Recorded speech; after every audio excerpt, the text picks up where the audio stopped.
দাদু, আজ কলেজের ম্যাডাম বললেন পরিবেশ সংরক্ষণ নিয়ে আমাদের একটা প্রজেক্ট জমা দিতে হবে। তুমি যে এভাবে প্রকৃতি থেকে জিনিস বানাও সেটা আমার কাজে আসবে। প্রকৃতি কখনো কাউকে খালি হাতে ফেরায় না মা। তাল গাছ তো আমাদের পরিবার, আর সেই পরিবারের সবই তো কাজে লাগে। তুমি আজ কটা ফুলদানি বানালে? প্রায় 20টা। এক্ষুনি বাজারে গিয়ে বিক্রি করে তোর নতুন বইটা কিনে দেব। তার আগে খাবার খাও, তুমি অনেক কাজ করো সারাদিন। চলো পুকুর পাড়ে বসে একসাথে খাবে, চলো। পড়াশোনা চালিয়ে যা শুনি।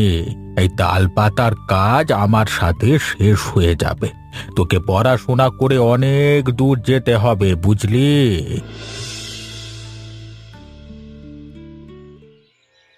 এই শুনি, আজকাল এত জোরে জোরে হাঁটছিস দে, দেমাগ হয়েছে নাকি? জানিস না গ্রামের মেয়েদের ধীরে সুস্থে মাথা নিচু করে হাঁটতে হয়? বুঝেছি, পড়াশোনা শিখে তোর এত গর্ব হয়েছে না? না কাকিমা, আমি তো আসলে একটু তাড়াহুড়োর মধ্যে ছিলাম। না না থাক, আমাকে আর বোকা বানাতে হবে না। তোর দাদুর অবস্থা দেখছি, নিজের চোখে দেখছি। সারাদিন হাড় ভাঙা খাটুনি খেটে খেটে তাল পাতা কাটে, আর তুই রাজপুত্রীর মতো কলেজে যাস। ও বুড়োকে কোনোদিন একটু সুখে থাকতে দিবি না রে বাপু। এই এত বড় ধাড়ি মেয়ে হয়েছিস। ঠিক আছে কাকিমা, আমি এখন যাই।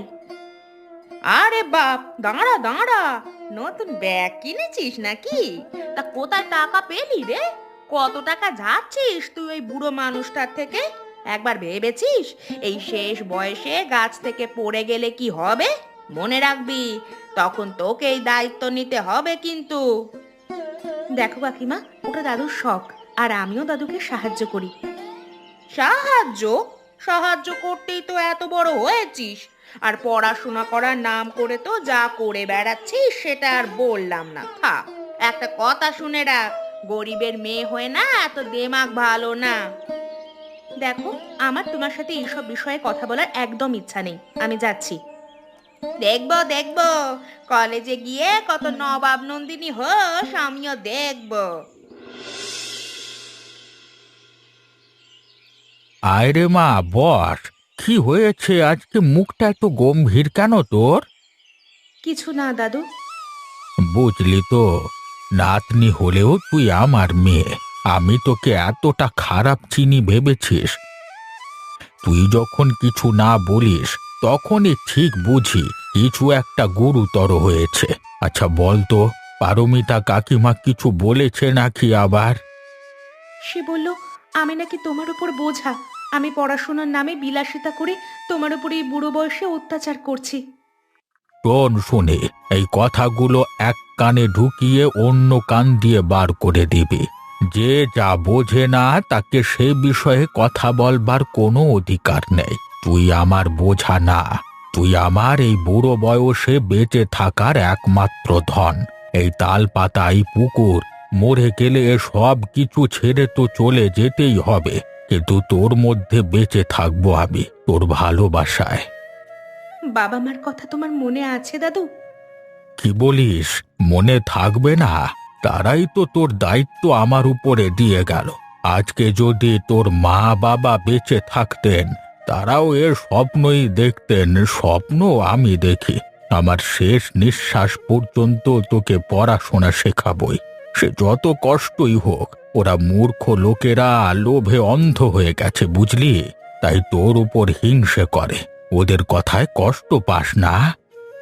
বুঝেছি দাদু। মানে তুমি আমাদের উন্নয়ন প্রকল্পে বাধা দিচ্ছ? ভুল বুঝছেন আপনি, আমি বাধা দিচ্ছি না। শুধু বলছি এই তালপুকুর ভরাট করে গাছ কাটলে আশেপাশের পরিবেশ নষ্ট হয়ে যাবে, গ্রামের বসতি উজাড় হয়ে যাবে। পরিবেশ পরিবেশ তোমার চেয়ে আমি বেশি বুঝেছি, বুঝেছো? এই পুকুর আর গাছের দাম কত সেটা তোমার মতো ভিখারি কি বুঝবে? দেখো পরেশ, তুমি একটা সাধারণ গাছ কাটা কাঠুরে, আমি সরকারি কর্মচারী। এই জমির দায়িত্ব সরকার আমাকে দিয়েছে। তুই কাজ করলে তার বদলে টাকা পাবি, আর যদি বাধা দিতে আসিস তাহলে সরিয়ে দেব কিন্তু সারা জীবনের জন্য। একটু ভালো করে বোঝার চেষ্টা করুন বাবু। এই তাল গাছগুলোর উপরে অনেকে নির্ভরশীল, যেমন এই দয়ারাম দাদুর সংসার চলে ওই গাছগুলোর উপর নির্ভর করেই। কি বললি? ওই বুড়ো, ওই তাল পাতার ফেরিওয়ালা, ওর জন্য তুই আমার সাথে তর্ক করতে এসেছিস? ও একদিন মরবে, ওর নাতনিও যাবে আমার হাতে, কিন্তু এই জমি থাকবে। আর তুই যদি ভালো চাস তাহলে নিজের লাভের দিকটা দেখ, আমি এখনো বলছি। আমি যাতে মানুষের ভালো হয় সেই কথা বলতেই চেয়েছিলাম বাবু। অনেক ভালো চেয়েছিস তুই লোকের, এখন বেরো আমার সামনে থেকে। গরিবের বাবা সেজো না শুয়ো। নিজের ভবিষ্যৎ দেখতে শেখো, না হলে ভিকিরি হয়ে জন্মেছো, ভিকিরি হয়ে মরবে। দূর এখান থেকে, বেরো।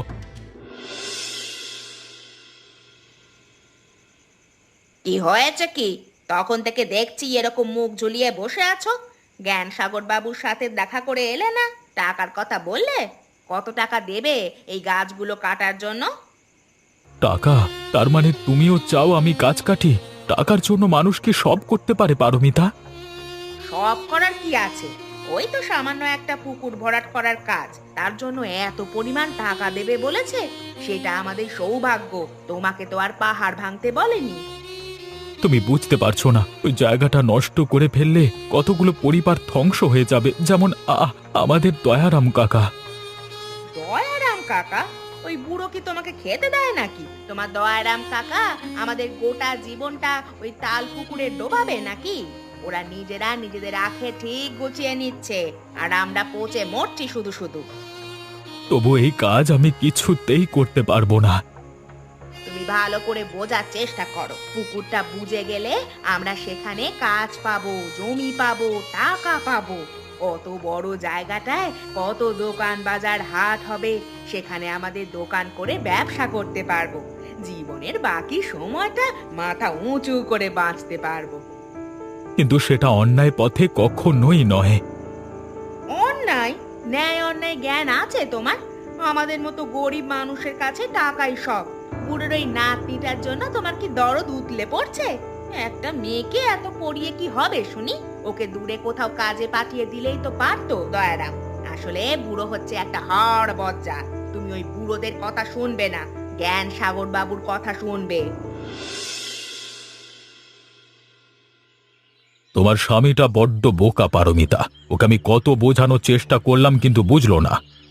ক্ষমা করে দিন বাবু, ওই লোকটা ওরকমই। কি করব বলুন? তবে কি আছে, আমি তো আপনারই লোক, আমি আপনার পাশে আছি। ভালো, তবে বুড়ো আর ওর নাতনি হচ্ছে আমাদের পথের কাঁটা। ওরা থাকলে আমাদের কাজে বাধা দেবে।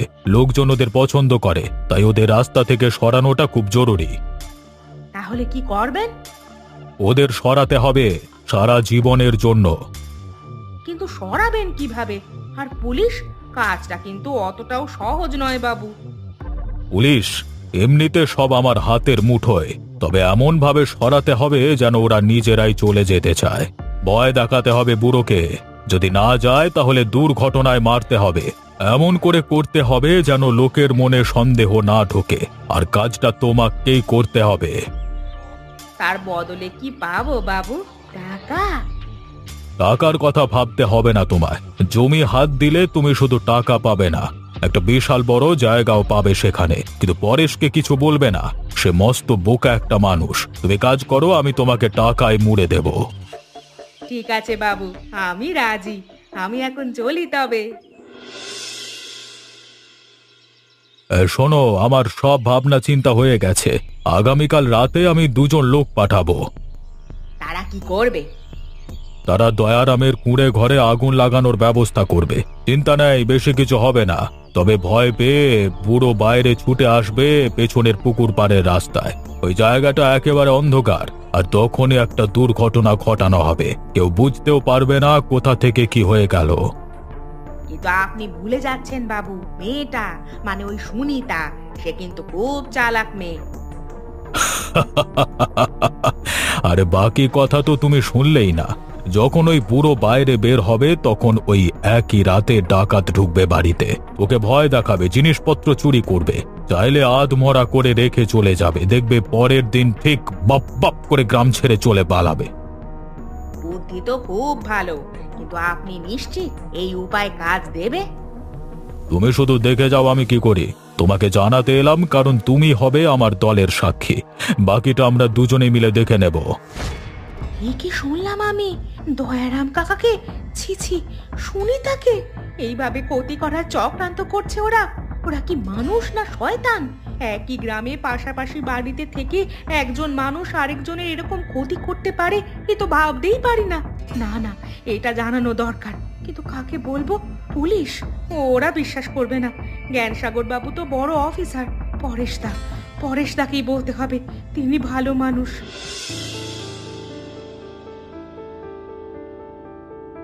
পরেশদা, একটা খুব জরুরি কথা আছে তোমার সাথে।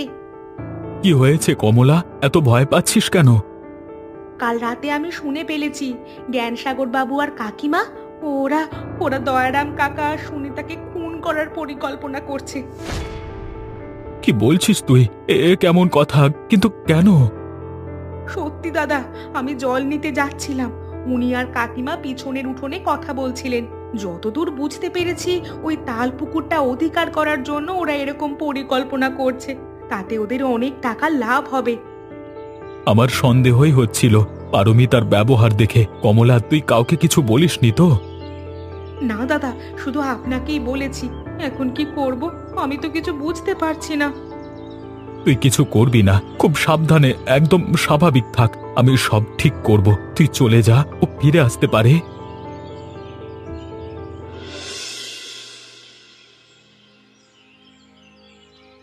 বুঝেছ তো, এখানে যখন বাজার দোকান বাড়ি হবে তখন আমিও একটা খুব বড় বাড়ি কিনবো। তারপর আমরা দুজনে মিলে সেখানে সুখে শান্তিতে থাকবো।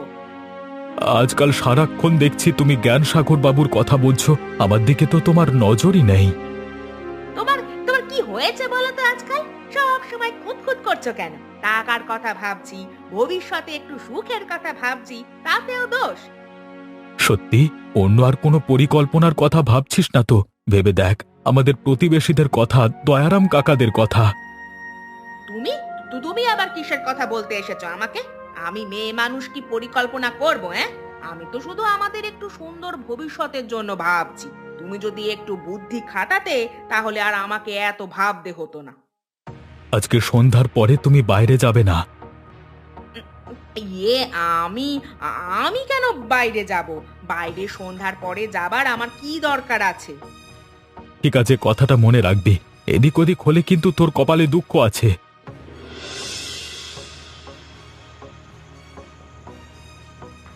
কোথায় যাওয়া হচ্ছে এত রাতে? কিছু না, মানে গলাটা বড্ড শুকিয়ে গেছে, তাই এক গ্লাস জল খাবো। ঘরে তো জল আছে, বারান্দায় কেন যাচ্ছ? ঘরের ভিতরটা কেমন গুমোট লাগছিল, তাই। তাই নাকি? হ্যাঁ, তাই তো। আজকে সারা দিন তোর বড় অস্থিরতায় কেটেছে। কালকে রাতের পরিকল্পনা মনে পড়ছে নাকি? কি পরিকল্পনা করছো বলো তো? তুমি কি পাগল হয়ে গেছো? আমাকে সব কিছুর জবাব দিতে হবে নাকি তোমাকে? আমি কি তোমার ঘরে বন্দি হয়ে আছি নাকি? না, বন্দি করব কেন? কিন্তু আজকে এই ঘর থেকে বের হতে দেব না। দরজা জানালা সব বন্ধ থাকবে, আর চাবিও আমার কাছেই থাকবে। কথাটা কিন্তু তোমাকে আগেই বলেছিলাম। তুমি আমাকে বিশ্বাস করো না? আমি তো আমাদের ভালোর জন্যই। আজকের রাতটা যাক, কালকে সকালে দেখা যাবে কার ভালোর জন্য কে কি করেছে। এখন ঘুমাও, তোমার সাথে বিশ্বাস অবিশ্বাসের কথা আমার পরে হবে।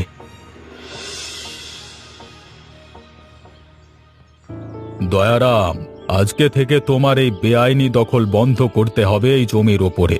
গাছ কাটা হবে, পুকুর ভরাট হবে, আর যেন এদিকের জমির ওপরে তোমাকে না দেখি।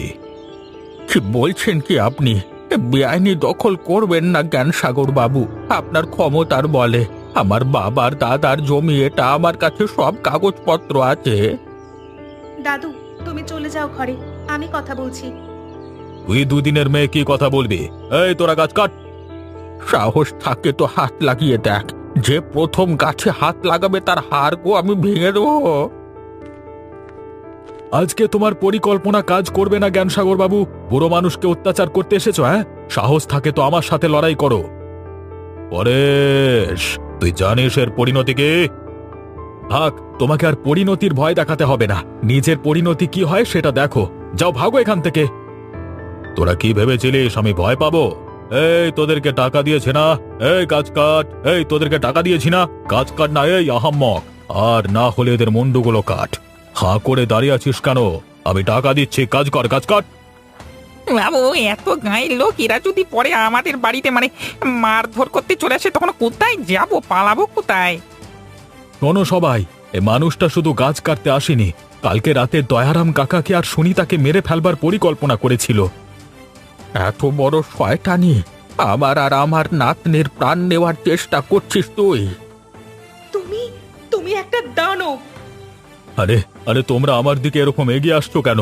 শোনো শোনো, এগুলো মিথ্যে অভিযোগ। আমি একজন সরকারি কর্মচারী, আমাদের কাজে বাধা দেওয়া হচ্ছে। আমি সাক্ষী আছি, এই শয়তানটার কথা তোমরা শুনবে না। কাল আমি সন্ধ্যায় তোমাকে আর পারমিতা কাকিমাকে ষড়যন্ত্র করতে শুনেছি। আজকে তোমাকে আমরা পুলিশে দেব না জ্ঞানসাগর বাবু, কারণ তোমার সেখানে চেনা জানা আছে, কিন্তু তোমাকে শিক্ষা দিতেই হবে।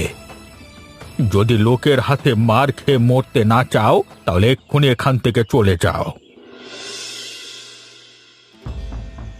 কে কে কে কে তোমরা? কি চাও? টাকা? টাকা দেব। আমাকে ছেড়ে দাও। এখানে কেন এনেছো আমাকে? খুব লোভ তোমার, এবারে তোমারও উচিত শাস্তি হবে। আমাদের টাকা চাই না পারমিতা। তুমি একজনের প্রাণ নিতে চেয়েছিলে, একজনের জীবন নষ্ট করতে চেয়েছিলে। আজ সেই হিসাব তোমাকে মিলাতে হবে। না, ওটা দয়ারাম কাকার বুদ্ধি। আমি শুধু টাকা চেয়েছিলে। টাকার জন্য তুমি খুন করতে চেয়েছো, তাই তো? এবার বলো ওকে কি করতে হবে। শোনো, তুমি এখনই জ্ঞানসাগরকে ডেকে এখানে আনবে, কোনো ছলে বা প্রলোভন দেখিয়ে। আমরা জানি ও পালিয়ে যায়নি, এখানেই লুকিয়ে আছে কোথাও। বলবে খেলা এখনো বাকি আছে, আর সব বুদ্ধি তুমি করেছো, তাই এবারে আর ঠকার ভয় নেই। আনবো আনবো, আমি তাকে আনবো এই পুকুরের ধারেই আজ রাতে। দয়া করে ছেড়ে দাও আমাকে। যাও, মনে রাখবে আমরা কিন্তু সব দেখছি। উফ, এত কাণ্ড করে ভাবতে পারিনি যে শেষ পর্যন্ত সবকিছু আবার হাতে আসবে। এবারে আর ছাড়বো না বেটাকে।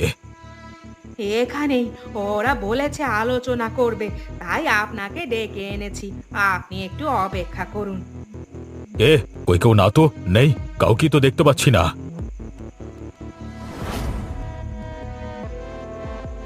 জ্ঞানসাগর বাবু, আপনি পালিয়ে যাননি আমি জানতাম। এত সহজে চলে যাওয়ার লোক আপনি নন। এখানে থেকে আবার কিছু একটা চক্রান্ত করছিলেন, তাই ভাবলাম আপনাকে একেবারে অন্তিম শিক্ষাটা দেব। মানে কিসের শিক্ষা? এই যে লোভ করলে কি হয়, শেষ পর্যন্ত তার শিক্ষা। তার মানে তুমিও এই দলে, পারমিতা? আজ রাতে আমার উচিত শিক্ষা হয়েছে। আমি আর খারাপ কোনো পথে কোনো দিন যাব না। এবারে আপনি নিজের ফল ভোগ করুন। ওরে বাপরে, কি করছো তোমরা? পাগল হয়ে তো ছাড়ো আমাকে, ছাড়ো। ওরে বাপরে বাপ, ও মাগো!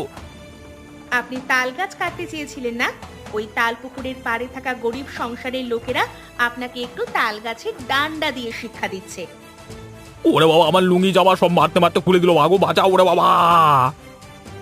আশা করি এরপর আর কেউ কোনোদিন এমন কাজ করবার কথা স্বপ্নেও ভাববে না। বুদ্ধি ভ্রষ্ট হয়েছিল আমার, তাই আমাকেও ক্ষমা করে দিন। কিন্তু ওই দেখুন।